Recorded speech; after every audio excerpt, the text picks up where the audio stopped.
It's afraid! As we all know, games developed by third-party developers are doing extraordinary numbers on Nintendo Switch 2. You can go on the eShop right now and see that games like Silk Song, like NBA 2K, like Madden, like Fantasy Life 2, Yakuza 0, all of them have done gangbusters on Nintendo Switch 2.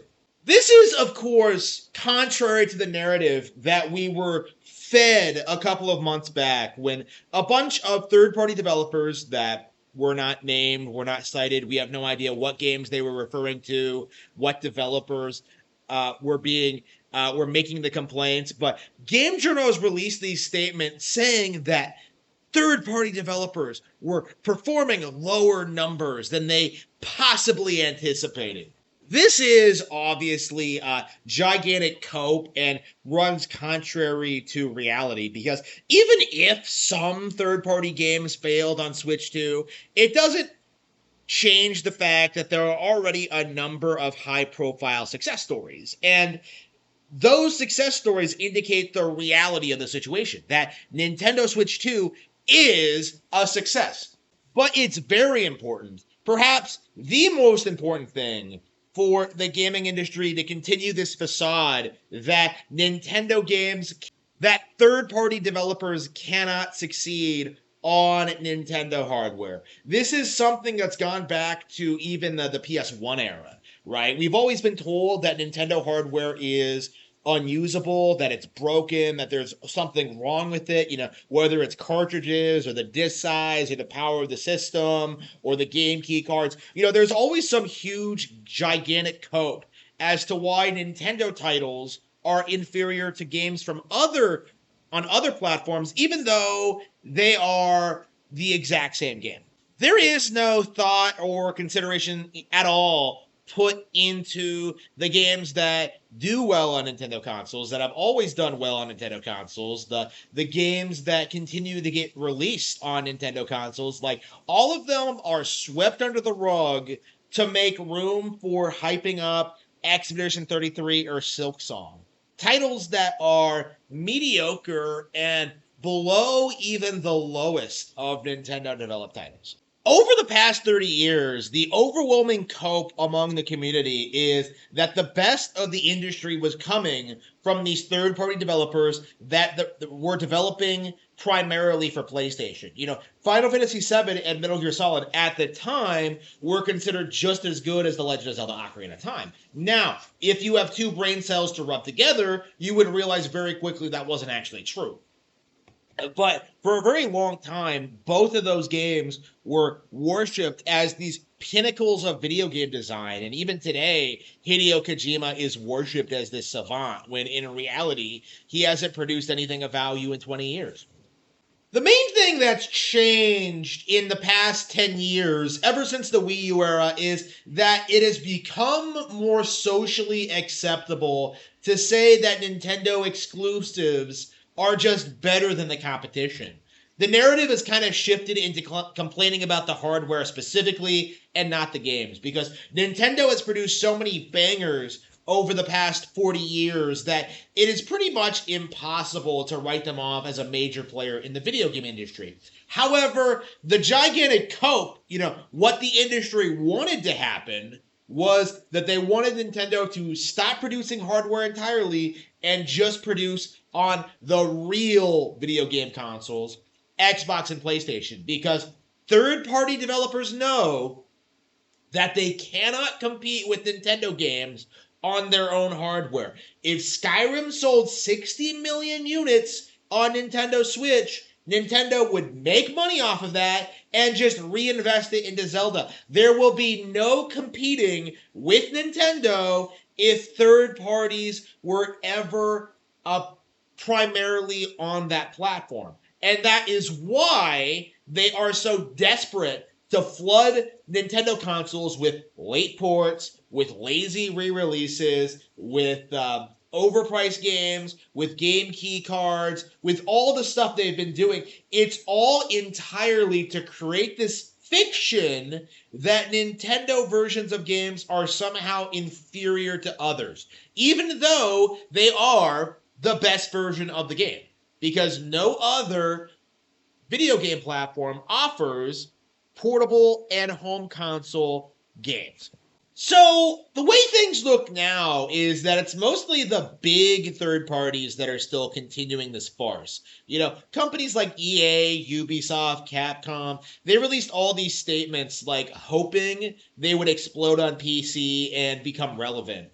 Capcom especially were running their mouths about how PC was going to be the future for them and how they were going to dominate that platform, only for Monster Hunter Wilds and Dragon's Dogma 2 to be unoptimized, broken messes on the platform.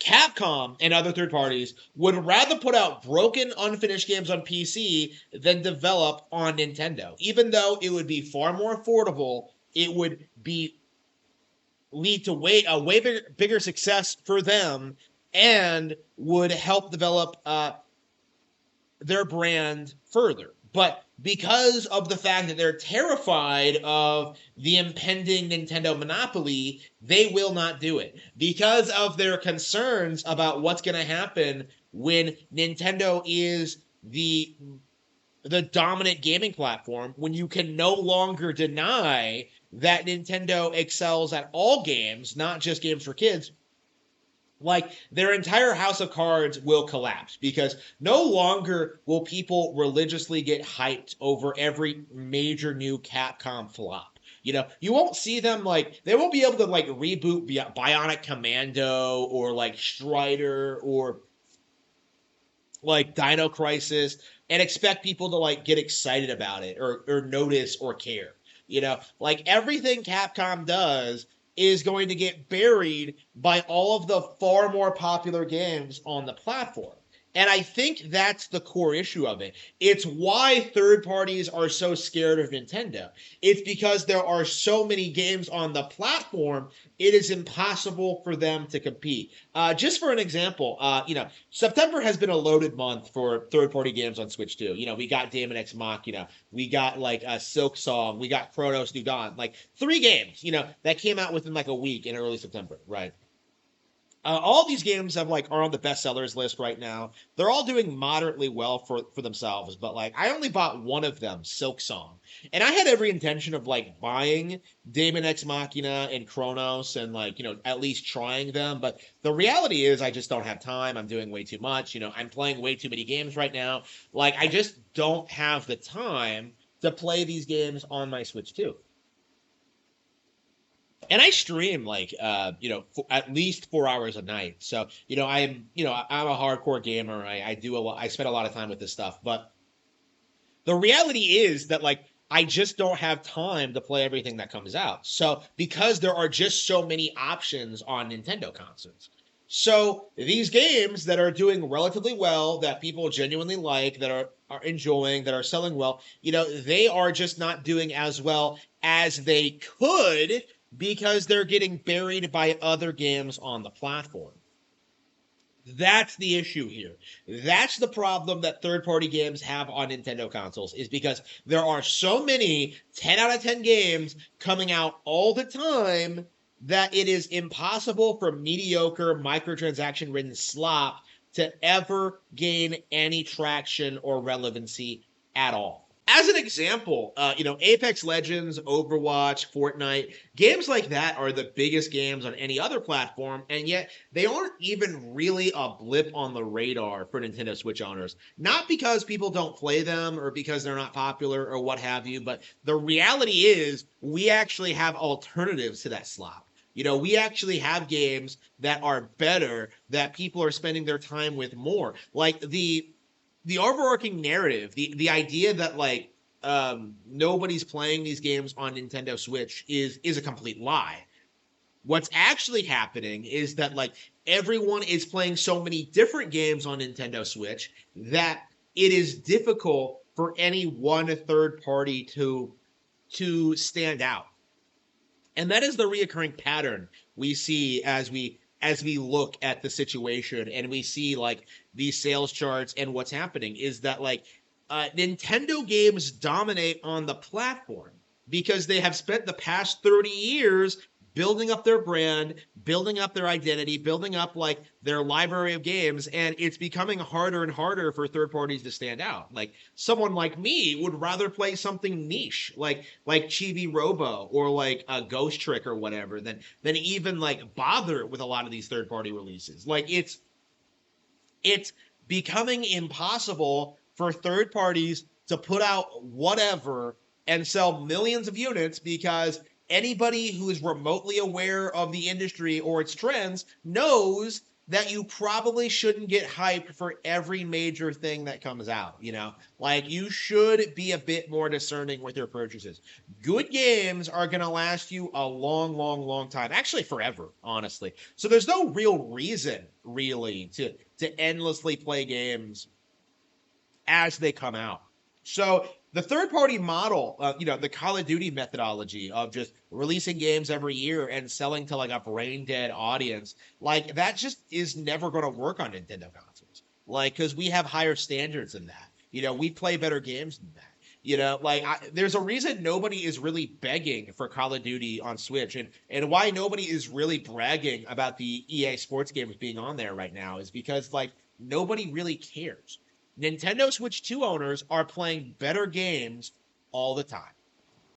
Oh yes, I nearly forgot. One of the reasons I wanted to make this video is that all of this mostly applies to the big major third parties, the ones that have religiously like supported PlayStation for years. A lot of smaller developers, indie games, are doing the best on Nintendo Switch 2 and are making sure to release their games day and date with other versions. Silksong, of course, is topping the bestsellers list, and Chronos the New Dawn is doing fairly well for itself as well. So the trend I've been seeing, and I do think this needs to be pointed out, is that smaller devs don't necessarily have the same incentives to support PlayStation and Xbox because they're not really going to they're not headlining those consoles. They aren't the primary platform. Like, it doesn't make any sense for them to ignore the market leader Nintendo when they are a perfectly viable like audience of gamers. And I do think we're seeing a lot more of that. Honestly, one of the more underrated aspects of the Nintendo Switch system is that like this is now the console for indies.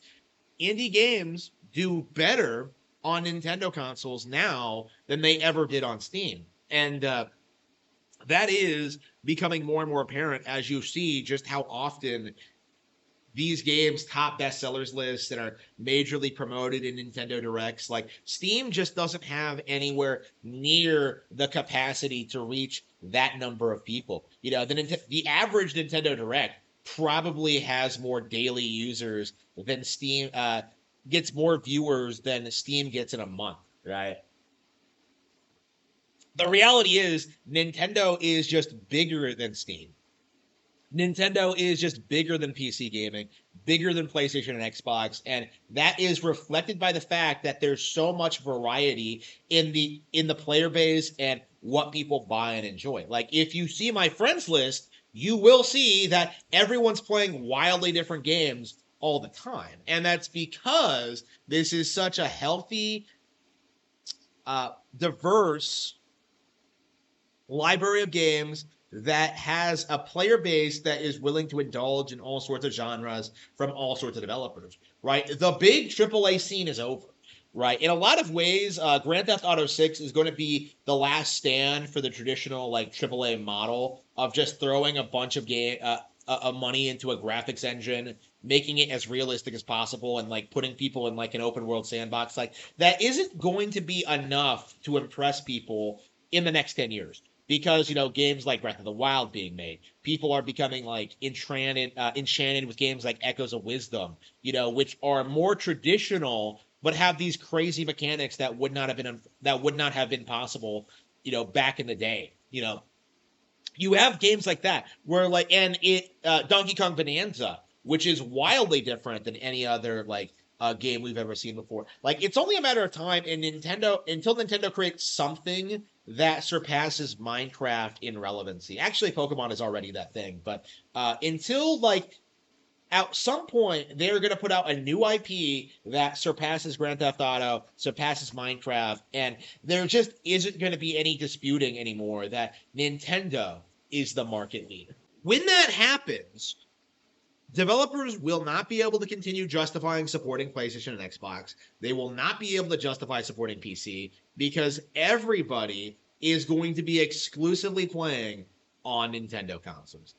These smaller indie games now, the ones that are launching day and date on Nintendo Switch 2, are going to do better than the major players that are ignoring the platform at all costs. You are going to see games like Silksong continue to succeed on Nintendo consoles while everything else crashes to pieces. This is the real problem with the video game industry.